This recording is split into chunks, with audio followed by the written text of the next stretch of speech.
उद्योगपव भगवद्यानपव द्विन्वतितमोऽध्याय। विदुर जी का धृतराष्ट्र पुत्रों की दुर्भावना बताकर श्रीकृष्ण को उनके कौरव सभा में जाने का अनौचित्य बतलाना। वैशंपायन जी कहते हैं, जन्मेजय, रात में जब भगवान श्रीकृष्ण भोजन करके विश्राम कर रहे थे, उस समय विदुर जी ने उनसे कहा, केशव, आपने जो यहाँ आने का विचार किया, यह मेरी समझ में अच्छा नहीं हुआ। जनार्दन, मंदमती दुर्योधन धर्म और अर्थ दोनों का उल्लंघन कर चुका है। वह क्रोधी, दूसरों के सम्मान को नष्ट करने वाला और स्वयं सम्मान चाहने वाला है। उसने बड़े बूढ़े गुरुजनों के आदेश को भी ठुकरा दिया है। 2 प्रभु, मूढ़ धृतराष्ट्रपुत्र दुर्योधन धर्मशास्त्रों की भी आज्ञा नहीं मानता, सदा अपना ही हठ रखता है। उस दुरात्मा को सन्मार्ग पर ले आना असंभव है। 3 उसका मन भोगों में आसक्त है। वो अपने को पंडित मानता, मित्रों के साथ द्रोह करता और सबको संदेह की दृष्टि से देखता है। वो स्वयं तो किसी का उपकार करता ही नहीं, दूसरों के किए हुए उपकार को भी नहीं मानता। वो धर्म को त्याग कर असत्य से ही प्रेम करने लगा है। 4 उसमें विवेक का सर्वथा अभाव है। उसकी बुद्धि किसी एक निश्चय पर नहीं रहती तथा वह अपनी इंद्रियों को काबू में रखने में असमर्थ है। वह अपनी इच्छाओं का अनुसरण करने वाला तथा सभी कार्यों में अनिश्चित विचार रखने वाला है। 5 ये तथा और भी बहुत से दोष उसमें भरे हुए हैं। आप उसे हित की बात बताएंगे तो भी वह क्रोधवश उसे स्वीकार नहीं करेगा। 6 वह भीष्म, द्रोणाचार्य, कृपाचार्य, कर्ण, अश्वत्थामा तथा जयद्रथ पर अधिक भरोसा रखता है, अतः उसके मन में संधि करने का विचार ही नहीं होता है। 7 जनार्दन, धृतराष्ट्र के सभी पुत्रों तथा कर्ण की यह निश्चित धारणा है कि कुंती के पुत्र भीष्म एवं द्रोणाचार्य आदि वीरों की ओर देखने में भी समर्थ नहीं है। 8 मधुसूदन, मूर्ख एवं बुद्धिहीन दुर्योधन राजाओं की सेना एकत्र करके अपने आप को कृतकृत्य मानता है। 9 दुर्बुद्धि दुर्योधन को तो इस बात का भी दृढ़ विश्वास है कि अकेला कर्ण ही शत्रुओं को जीतने में समर्थ है, इसलिए वो कदापि संधि नहीं करेगा। 10 केशव, धृतराष्ट्र के सभी पुत्रों ने ये पक्का विचार कर लिया है कि हमें पांडवों को उनका यथोचित राज्यभाग नहीं देना चाहिए। यही उनका दृढ़ निश्चय है। इधर आप संधि के लिए प्रयत्न करते हुए उनमें उत्तम भ्रातृभाव जगाना चाहते हैं, परंतु उन दुष्टों के प्रति आप जो कुछ भी कहेंगे वो सब व्यर्थ ही होगा। 11-12 मधुसूदन, जहाँ अच्छी और बुरी बातों का एक सा ही परिणाम हो, वहाँ विद्वान पुरुष को कुछ नहीं कहना चाहिए। वहाँ कोई बात कहना बहरों के आगे राग आलापने के समान व्यर्थ ही है। 13 माधव, जैसे चांडालों के बीच में किसी विद्वान ब्राह्मण का उपदेश देना उचित नहीं है, उसी प्रकार उन मर्यादा रहित मूर्ख और अज्ञानियों के समीप आपका कुछ भी कहना मुझे ठीक नहीं जान पड़ता। 14 मूढ़ दुर्योधन सैन्य संग्रह करके अपने को शक्तिशाली समझता है।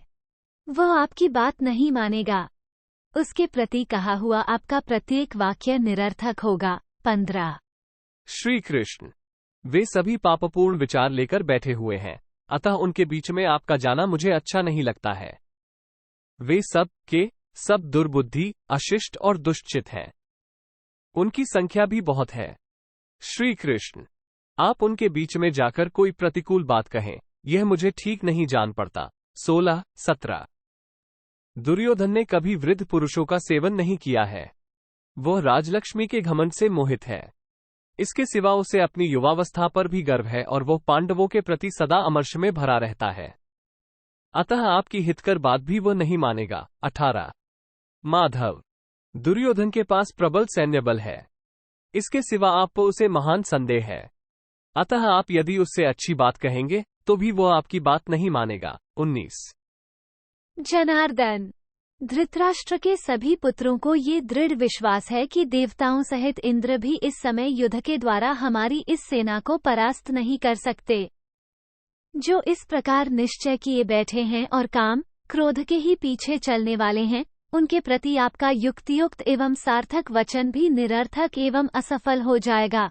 21 रथियों और घुड़सवारों से युक्त हाथियों की सेना के बीच में खड़ा होकर भय से रहित हुआ मंदबुद्धि मूढ़ दुर्योधन ये समझता है कि यह सारी पृथ्वी मैंने जीत ली। 22 धृतराष्ट्र का वह ज्येष्ठ पुत्र भूमंडल का शत्रुरहित साम्राज्य पाने की आशा रखता है। वो मन ये संकल्प भी करता है कि जुए में प्राप्त हुआ ये धन एवं राज्य अब मेरे ही अधिकार में आबद्ध रहे, अतः उसके प्रति केवल संधि का प्रयत्न सफल न होगा। 23 जान पड़ता है अब ये पृथ्वी काल से परिपक्व होकर नष्ट होने वाली है, क्योंकि राजाओं के साथ भूमंडल के समस्त क्षत्रिय योद्धा दुर्योधन के लिए पांडवों के साथ युद्ध करने की इच्छा से यहाँ एकत्र हुए हैं। 24 श्री कृष्ण ये सब वे ही भूपाल हैं जिन्होंने पहले आपके साथ वैर ठाना था और जिनका सार सर्वस्व आपने हर लिया था। ये लोग आपके भय से धृतराष्ट्र पुत्रों की शरण में आए हैं तथा कर्ण के साथ संगठित हो वीरता दिखाने को उद्यत हुए हैं। 25 ये सब योद्धा दुर्योधन के साथ मिल गए हैं और अपने प्राणों का मोह छोड़कर हर्ष एवं उत्साह के साथ पांडवों से युद्ध करने को तैयार हैं।